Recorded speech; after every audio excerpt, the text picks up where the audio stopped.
looking at future targets of the ACC.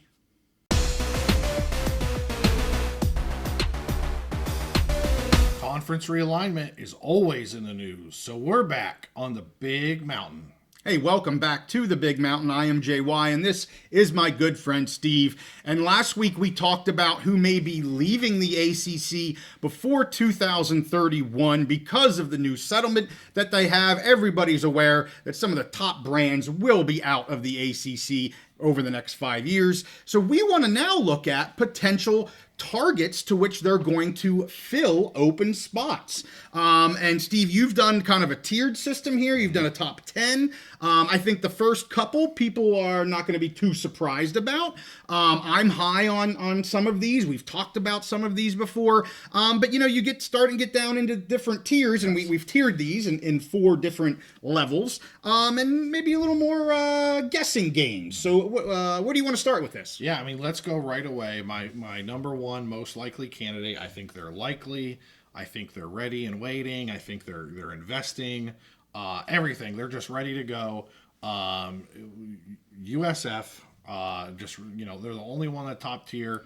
I think they're ready. If I was the ACC with the news of the settlement right now, yeah, I would be giving USF an invite right now, and starting in the fall 2030 football season. Yeah, because the odds by that time of not losing at least one team are pretty high.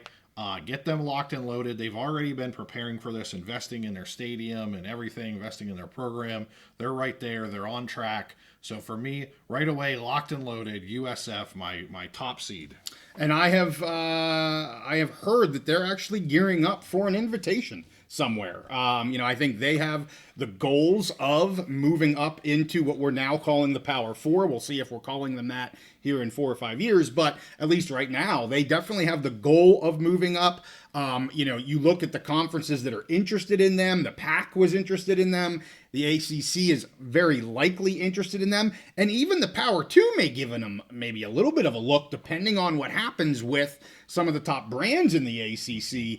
I love USF here at number 1. That's a school we've been talking about quite a lot recently as the number 1 target, and I totally agree. Top tier number 1, without a doubt, the USF Bulls.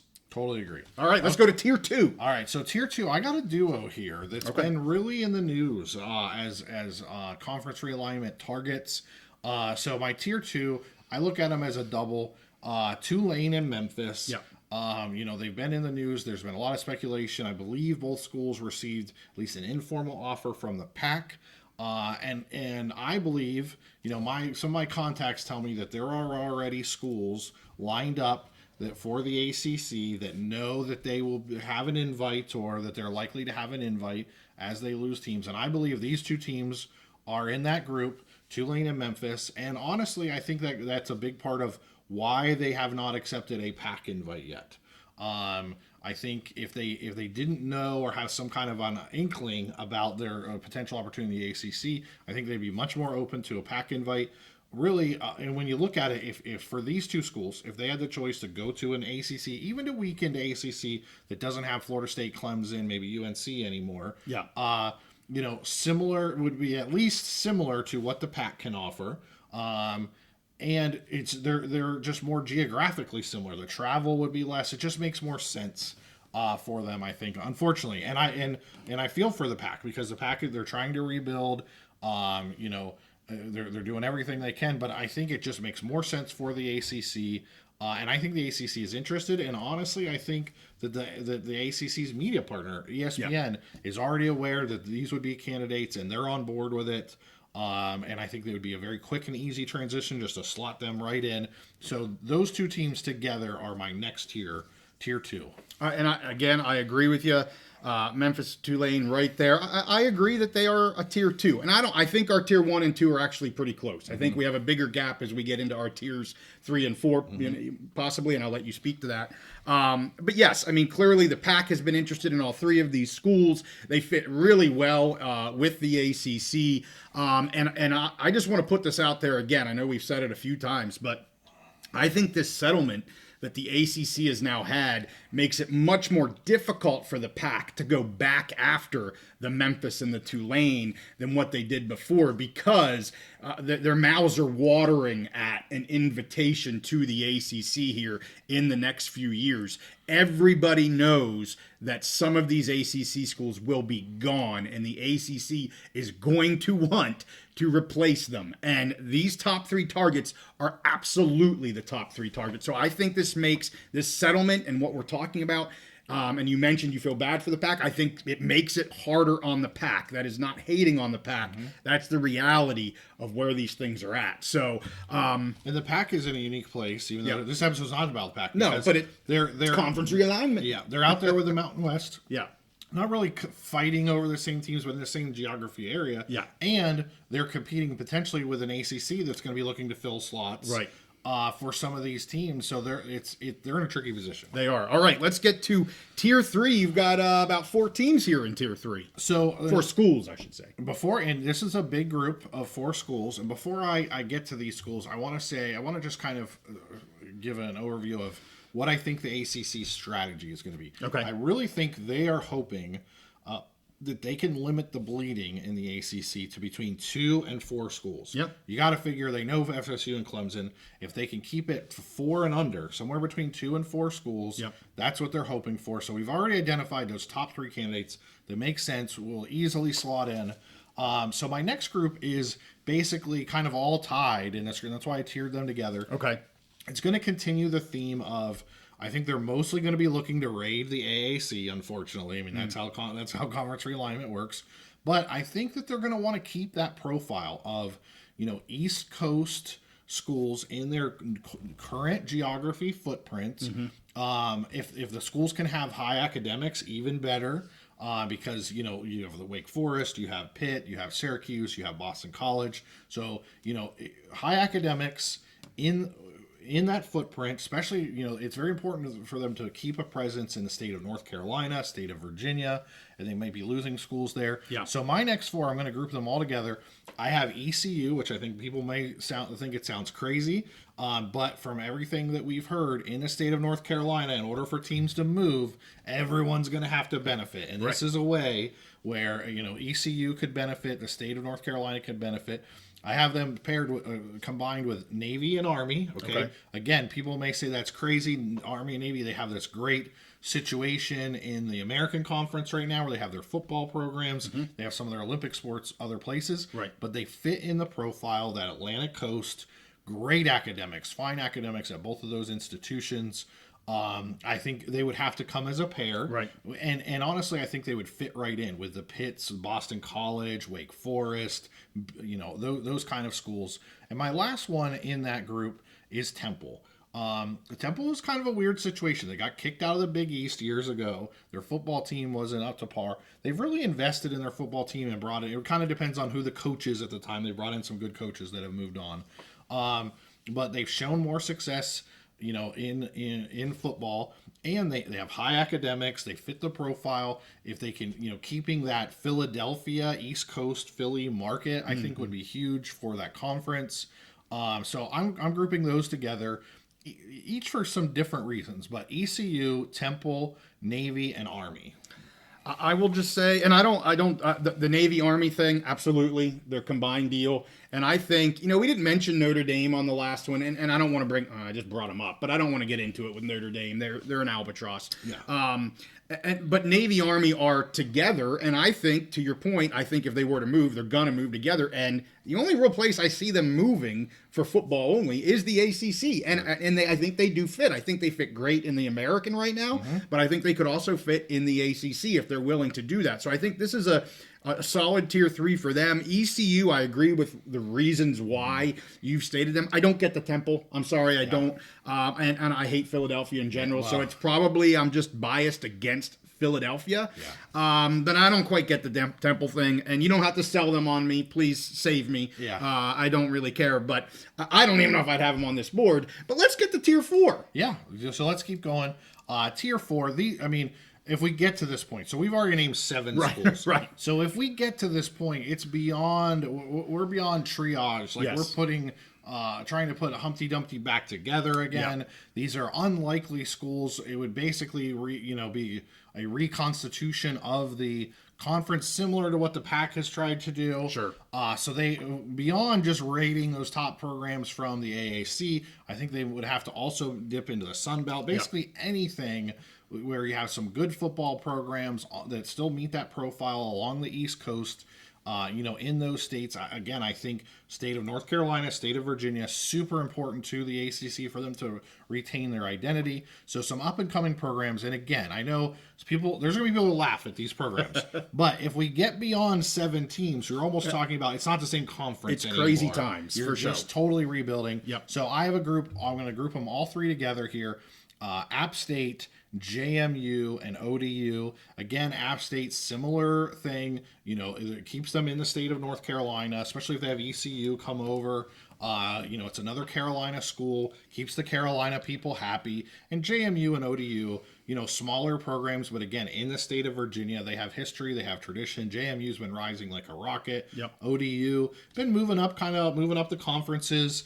They've had some success. I think they upset Virginia Tech a couple years ago in that Norfolk market. So again, a traditional kind of Atlantic coast market. And again, we get to that point, it's a total rebuild of the conference. And those 3, I think, fit in for those reasons. Yeah, and I want to go back to what you had said. You're talking 7, 8, 9. I mean, this is just they're not the ACC is just not the ACC anymore. Right, at that point. I don't want to get into that conversation. But I would say, this all trickles down. I think you have a nice tier here of AAC replacements. I love both Appy State and JMU if they continue to rise here over the next few years. I like both Appy and JMU to be AAC members, assuming they don't have to dip down to number 8 to fill an ACC spot. Right. Because they absolutely, the American will be losing members. So, you kind of float this around. And again, speculation. We're down at 8, 9, 10. And I have a few schools I do want to talk about that you don't have, but go ahead. Well, and you brought up that point about we're down to the point of, and I think all 3 of those in the Sun Belt, if I remember correctly, Appy State, JMU, and ODU. I believe so. So we're getting to the point, if the AAC was poached at such a level to replenish the ACC, would you want to leave the Sun Belt? Maybe that's a point where the AAC may have to merge with the Sun Belt, something like that. You never know. Because that would be tough losing all those. So anyways, that was just something that occurred to me. So 3 schools that are not on your list. And actually, before we get into that, let's throw up the list. We have a tiered list. We'll throw it up on the screen here. You guys can take a look at it. And then I want to talk about 3 schools that Steve has not mentioned.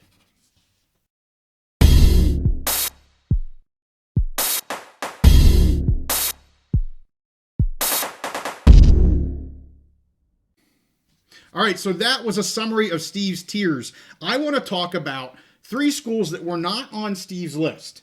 UConn, they come up a lot. We all know UConn's football team, not great right now, but fantastic national championship basketball team. They're in the Big East. There's been some talk about, the ACC Big East getting together and all that kind of jazz. But I want to bring up UConn because it's been talked about in some of our comments as we've gone over this. And then the other 2 I want to bring up, because we've got good old Calford over there on the West Coast, what about, does the ACC look to, as you're looking at tier 4, is Appy State and JMU and even ECU and Temple, are they to the level of what you could get from an Oregon State or a Washington State or a Boise State or a San Diego State? I could throw out the whole pack right now, especially since they have the Calford, and to better appease Calford if they're losing their top brands. Do you have an East and West type of division model to help alleviate some of that travel? So I want to throw out Oregon State and Washington State. We could throw out 5 other schools too, but I'm going to stick with those 2 because, obviously they were most recently power conference universities. So first UConn, let's talk about them real quick. Okay. I don't know a lot about UConn. I know about the Huskies, how good they are at basketball. But I don't know how well necessarily they would fit in a revamped ACC, and would they even leave the Big East? I don't know much about the Big East. I don't follow it at all because there's no football. I don't really care. Do you have any comments on a UConn? Yeah, so I decided to just leave UConn off totally because they are such a wild card. Okay. Their basketball program is in the Big East, which, this year the Big East is kind of struggling a little bit, but for the last few years they've really taken pride in being such like the top level basketball conference. That elite East Coast, especially Northeastern, universities that are just basketball powerhouses. Right. I really don't know that UConn would want to move their basketball program. Now, if it was the ACC as of today with nobody losing, I think they would. But an ACC that loses like a UNC, right? Clemson, those kind of programs, in a Duke, I don't know that they would want to move their basketball program. And if they don't move their basketball program, unfortunately, I just don't think their football program has been just miserably bad for such a long time. There's almost no value. They were in a conference before and left it. I can't remember if it was the Big East, I think maybe. Just because they were so bad. They just could not compete and just brought no value. So it's such a weird, unique situation because they do meet the profile. They're an Atlantic university. Right. Great basketball program. I just decided to leave them off because they're it's such a strange and unique situation. I think that normally every other school hinges around football. Right. The big UConn hinges around basketball, and they're in the Big East, which is this weird non-football playing conference that the Big East people feel this is the premier basketball conference. Right. So, right. Okay. So then let's talk about the West. I won't say Washington State and Oregon State. Any sort of expansion into the West, assuming the Calford sticks around. How do you? My opinion is I think they'd at least want to look at that. Especially if you've got, if you're dipping down into 6, 7, 8, I think you're silly to pass up an Oregon State for a Temple. I just think you're silly to do it. What are your thoughts on that? So I think here's the problem is that Oregon State and Washington State, they're so far geographically separated. That I think by the time you got down to where the ACC would want to add them, I think Stanford and Cal would push back. They didn't want to be with Oregon State That's and Washington true. Good State point. anymore. So I think they would push back or maybe just leave at that point. And now you have Oregon State and Washington State as your only West Coast members and them. So really this is not a knock on Oregon State or Cal. I just don't think they're going to be I don't think that they're going to be considered. I think they're just so geographically distant. Okay. They don't bring the value of like a University of Washington and University of Oregon, obviously, because we saw them getting the Big Ten invite and OSU and WSU being left behind. Right. And logistically, like what you're saying, it makes sense. Like if you're thinking as an AD and like I want some travel partners, it makes sense to pair them with Stanford and Cal. But Stanford and Cal have shown they don't want to be paired with them. So right now, if we're talking 2030. But if they were going to be paired with them, then it would make more sense. Washington State and Oregon State is trying to rebuild the pack. Right. So if that was going to happen, it would make more sense for Stanford and Cal just to go back. Okay. So that's kind of, I'm not trying to poo-poo on the schools that you mentioned. I think they have such unique circumstances that to me, it wasn't an obvious fit. And there was just major problems that I just decided not to include them. Now, that doesn't mean, UConn could get an invite. Sure. If UConn decides, we would want to be or have our basketball program in a revamped ACC, they could get an invite. I could be totally wrong. Sure. But I don't see it for any of those three schools. Well, this is your opinion. Mm-hmm. This is your speculation. Yes. And you can make whatever the hell list you want. And that's exactly what we did. I just thought it was worth bringing them up. Because we would have gotten comments, at least on these three schools. And I think you give very, very valid reasons why they weren't on your list. And, Steve's opinion. And I, overall, basically agree. And I'm glad you brought them all up because those were schools that I considered. Yeah. And it wasn't like, I didn't look at them and say, well, they're just not worth it. Yeah. It's just they have these weird, unique circumstances that make it, I just don't think it would be a good fit, or be a roadblock. Okay, well, if you missed who we think is likely to be leaving the ACC before 2031. You can check that episode out. We dropped it last week, and we stay on everything Big Ten, Mountain West, Pac-12, and of course we're going to be following the ACC because it affects the Power 2 Big Ten Conference, and Steve does get information on some of these schools that may be leaving the ACC for the Big Ten. So of course we like to bring that to our dwellers here on the Big Mountain. Make sure you give this one a like and subscribe if you like our content. We'll see you all next time on the Big Mountain.